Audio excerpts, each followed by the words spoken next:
So the current thinking, Ted Cruz says, look, in the end, there's going to be a conservative standing and outsider standing, a populist, as you say, perhaps Donald Trump.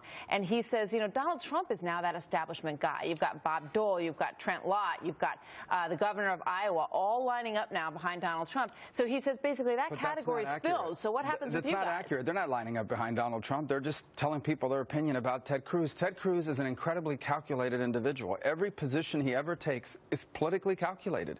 His positions on immigration, that's why they've changed. His positions on ethanol, he says he's against ethanol in New Hampshire and for it in Iowa. His position on the trade deal, he was for the trade deal. He wrote an article in the Wall Street Journal. He stuck by his guns in Iowa.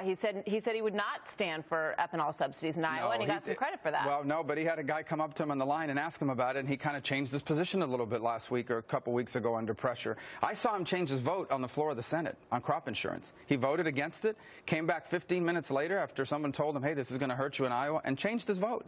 So my point is he's incredibly calculated, and this thing he's saying now about Trump is part of that calculation. And look, I'm a consistent conservative. I know where I stand on the issues. If facts change, like, for example, today on immigration, the #1 issue has to be to keep ISIS out of America. So if fact changes, you change your approach.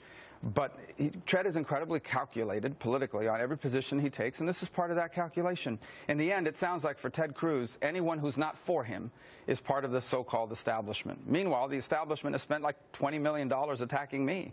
So I'm going to continue to move forward on this campaign. I feel great about our chances. We're going to win the nomination. I'm very confident in that, and I'll tell you this, if I'm our nominee, we are going to beat Hillary Clinton. Senator Marco Rubio, thank you, sir. Thank you. Good to have you.